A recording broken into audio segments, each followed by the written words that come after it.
Long ago, in a quiet village near Bo, there stood a giant cotton tree. The people called it Mama Kukumu because it was old and strong. They said the tree could listen and that it remembered everything. 9-year-old Mariama lived near the tree with her grandmother, Mama Safi. Every evening, they sat outside their small house and watched the fireflies dance around Mama Kukumu. Mama Safi often told stories about the tree. One day, she whispered, "Someone buried something bad under that tree. That's why the ground there is always wet, even when there is no rain." Mariama listened with wide eyes. "What was buried, Grandma?" Mama Safi looked around carefully. "I don't know, child, but people who try to dig near that tree, they never come back." Mariama's friend, Conte, didn't believe in such stories. "It's just old people talk," he laughed one afternoon. "Come with me tonight, Mariama. Let's go to the tree and see for ourselves." Mariama felt scared, but Conte was her best friend, and she didn't want him to think she was afraid. That night, when the moon was full, Mariama crept out of her house.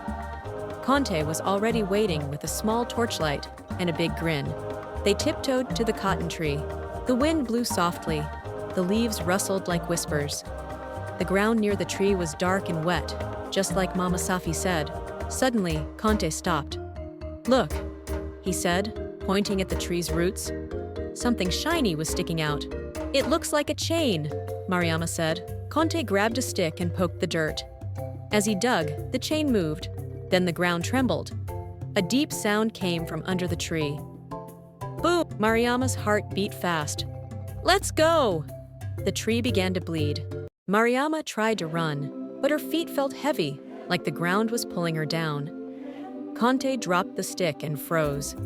The blood kept flowing from the roots of the cotton tree, and the wind grew louder, like someone was crying. "Do you see that?" Conte whispered. From the tree trunk, a face began to appear. An old face with red eyes and a mouth that never smiled. It was not human. It looked like it was made of bark, blood, and shadow. The face spoke in a voice like thunder. "Who wakes me from my sleep?" Mariama shook with fear. We didn't mean to," she stammered. "We're sorry." But Conte took a step forward. "What are you? Why is the tree bleeding?" The spirit growled. "Long ago, I was a warrior, betrayed, killed. My bones lie beneath this tree. My blood feeds its roots. Now you have broken the seal." Mariama pulled Conte's hand. "Let's go now, please." But the ground opened under Conte's feet. Swoosh! He fell into a dark hole, screaming.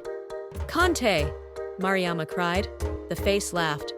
"Only one can leave unless the blood is repaid."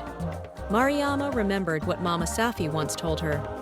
"If you ever see evil, do not fight it with anger. Use truth. Use heart."